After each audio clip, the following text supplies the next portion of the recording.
So guys, update 1.0 has actually just dropped. I know update 1.0 sounds a little bit confusing because it sounds like it is actually the first update that we've ever gotten for the game, but the previous updates were essentially 0.4.0 and we just referred to them as 4.0. But this is officially update 1.0, meaning this is essentially a new iteration of the game, getting us ready for season 1. I have played probably around 2.5 to 3 hours now of the update, and as always I'm going to be giving you guys my initial thoughts on the update, and then probably around 12 hours after this video as well, I will be doing a full breakdown of the trailer that has probably just dropped right as this video goes up. They are releasing a season 1 trailer, and so yeah, keep your eyes peeled for the trailer breakdown. If there's enough to actually go through and we can find a bunch of new stuff, I will definitely upload a video on that as well. On top of that, season 1 is obviously starting in less than 48 hours now too, so I'm going to be extensively covering season 1 from plenty of different angles. Going to be doing guides on the new weapons and the specialist, going to be showcasing all of the new stuff. And so yeah, if you guys aren't subbed to the channel, be sure to hit that subscribe button and turn on those notifications,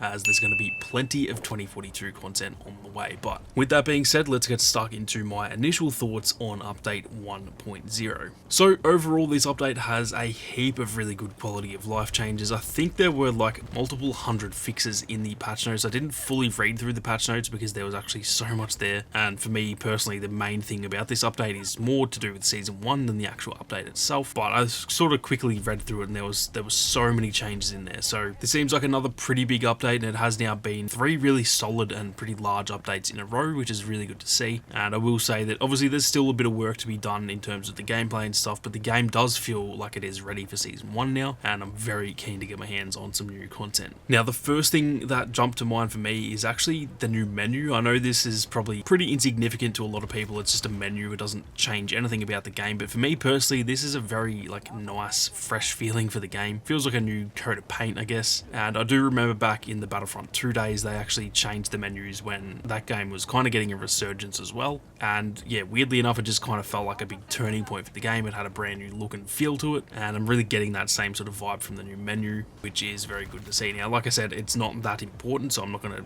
try and act like it's the biggest change of all time, because at the end of the day it doesn't really change that much, but I'm definitely a big fan of it and it does make it feel nice and fresh. Now something else I noticed as well is the end screen when you actually finish a game feels a lot better than it did previously. Prior to this update you would sort of finish the game and it would just abruptly end. You would stop moving and it would just like start doing that zoom out thing and it shows all your stats on screen. However, now it kind of has like a 3 to 5 second little period where you can still move around, just like the way that it was in Battlefield 5 for example, and yeah, you can still move around, but it's kind of like ending and then it slowly transitions into that end of round screen. And then immediately after that, the thing that I noticed is they have finally removed the voice line. So it just has the same little showcase that it has where, you know, it'll show who got the most kills, who got the most assists, stuff like that, but it doesn't have those cringy voice lines, and I'm a really big fan of that. I'm so sick of hearing Angel just say the exact same shit over and over again. And so again, pretty small change, it doesn't change the gameplay, but these are the kind of changes that I think the game actually really needs, because we're all kind of getting sick of the same stuff. And so again, really happy with those changes. They're all very small on their own, but when they do like 100 of these in a single update, it does really make the game feel a lot fresher. Now from a more sort of gameplay perspective, the first thing I paid attention to was Sundance, because they mentioned that they've actually changed the way that Sundance was moving when you're actually using that wingsuit. Now I know a lot of people were sort of freaking out because there are some changes that sounded like they were going to kind of mess Sundance up a little bit. What I will say is that Sundance feels essentially the exact same as before, but just maybe a tiny little bit more maneuverable, but also a tiny little bit slower. So when you actually deploy the wingsuit, you kind of go into that movement a little bit slower. Previously it was almost like you get a like speed boost behind you and you sort of instantly start moving quickly. Now it's a bit slower, but you do get a bit of extra maneuverability. So nothing to worry about there for all of you Sundance mains. It doesn't really feel any different at all. I'm kind of already used to the changes. I think it maybe played a little bit like smoother previously, but it's probably a bit more realistic now, and it's probably a little bit more balanced as well. So overall,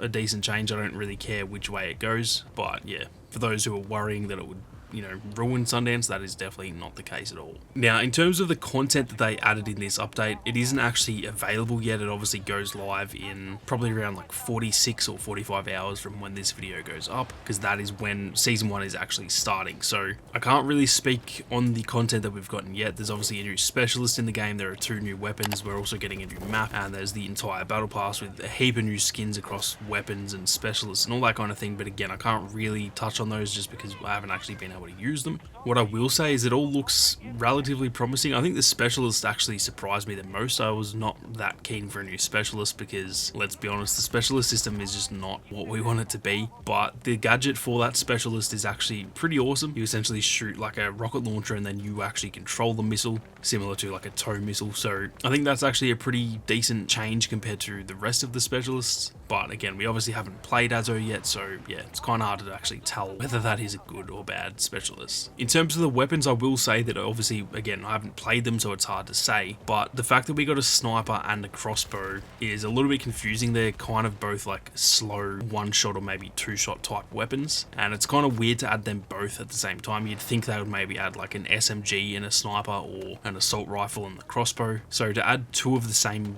similar types of weapons at the same time, that's kind of weird, unless we're maybe going to get a couple of extra weapons later in the season.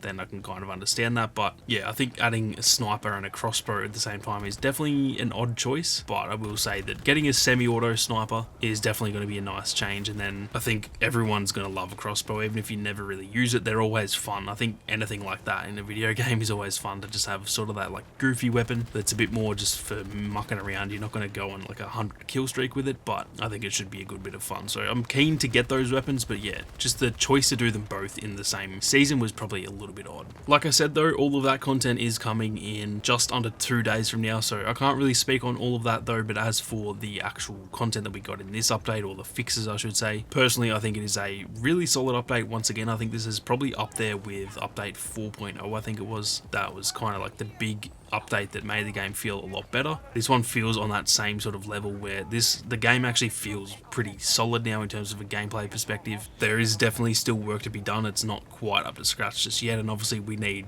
a lot of content to actually make the game enticing to play. But I think just from a gameplay perspective, it is feeling really solid now, and a lot of the quality of life changes that they've added, they're all kind of starting to add up, and they're making it feel like it is finally a finished product. So still not quite there, but we are definitely on the right track, and I'm very keen to see how Season 1 actually goes. That is going to do it for this one though, guys. Like I said, there will be a trailer breakdown from the Season 1 trailer coming essentially as soon as I can. It is currently midnight as I'm recording this. I'm going to watch the trailer, go to bed, and then wake up and make that video tomorrow, and that video will be up as soon as possible, and then there will be plenty more Season 1 content on the way in the coming days and weeks as well. As for your own thoughts on update 1.0, definitely leave your thoughts down in the comments. I'm keen to hear whether you guys think this is a good update, whether you think it's still a little bit underwhelming. So as always, be sure to leave your thoughts down in the comment section. If you enjoyed the video, be sure to leave a like, and if you are new to the channel, then definitely hit that subscribe button and turn on those notifications. If you want to support the content that I make here on YouTube, then consider becoming a channel member. But with that being said, thank you all very much for watching. You guys have a great day, and I'll see you all out there on the battlefield.